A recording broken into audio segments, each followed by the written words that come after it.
Hello சொந்தங்களே, அஸ்ஸலாமு அலைக்கும். எல்லாம் எப்படி இருக்கீங்க?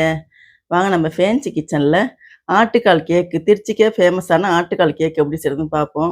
நாங்கள்லாம் சின்ன பிள்ளையா இருக்கையில் எங்கள் அப்பா கூட்டிகிட்டு போய் சைக்கிளில் கூட்டிகிட்டு போய் திருச்சி கமான் மளவில் கமான் மளவுக்கிட்ட விற்பாங்க. நல்லா 4 பேர்த்துக்கு சுட்டு சுட்டு அடுக்கி அடுக்கி வச்சுருப்பாங்க. நாங்கள் வீட்டுக்கு வாங்கிட்டு வந்து சாப்பிடுவோம். அப்போல்லாம் ஒரு காலம். இப்போ அதை வந்து நம்ம வீட்டிலேயே செஞ்சு பார்க்கலாம். எப்படி செய்கிறதுன்னு பார்ப்போம். ஒரு முட்டையை எடுத்து நல்லா பீட் பண்ணிக்கலாம்.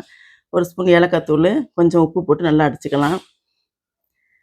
1/4 கிலோ வந்து சீனி, பவுட்ரு பண்ண சீனி போட்டுக்குவோம். 2 ஸ்பூன் எண்ணெய் ஊற்றிட்டு நல்லா அடிச்சுக்கலாம். அதுக்கப்புறம் 400 கிராம் மைதா மாவு எடுத்துருக்குறோம். 100 கிராம் ரவை எடுத்துருக்கோம். 2 ஸ்பூனு அரிசி மாவு எடுத்துக்கலாம். 1 ஸ்பூன் ஆப்ப சோடா மாவு போட்டுக்குவோம். நல்லா அப்படி கொஞ்சம் கொஞ்சமாக தண்ணி தெளித்து நல்லா கெட்டியான பதத்துக்கு பிணைஞ்சிக்குவோம். கெட்டியாக பண்ணணும், ரொம்ப கெட்டியாக இல்லை, லைட்டாக இந்த மாதிரி கொஞ்சம் லூஸாக இருக்கணும். இந்த மாதிரி இருக்கணும். நல்லா பிணைஞ்சு ஒரு 1/2 மணி நேரம் ஊற வச்சுருவோம். மூடி போட்டு 1/2 மணி நேரம் ஊறிடுச்சு. இப்போ எடுத்துக்கலாம். இந்த மாதிரி இருக்குது பாருங்களா, ஊறி போய் சின்ன சின்ன உருண்டையாக போட்டு எண்ணெயை காய வச்சு இதை உருட்டி போட்டோம்னா நல்லா அழகாக தானாகவே வெடிச்சிங்க பாருங்கள், எப்படி வெடிச்சிருக்கு பாருங்கள்.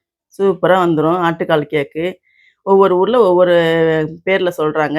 நாங்கள் திருச்சியில் இருந்து ஆட்டுக்கால் கேக்குன்னு தான் சொல்லுவோம். நீங்களும் இதே போல் உங்கள் வீட்டில் செஞ்சு சாப்பிட்டுட்டு எப்படின்னு கமெண்டில் சொல்லுங்கள். முதல் தடவை பார்க்குறவங்க சப்ஸ்கிரைப் பண்ணிட்டு பாருங்கள். இன்ஸ்டாவிலையும் ஃபேஸ்புக்லேயும் பார்க்குறவங்க ஃபாலோ பண்ணிக்கங்க. அஸ்ஸலாமு அலைக்கும் வரஹ்மத்துல்லாஹி வபரகாத்துஹு.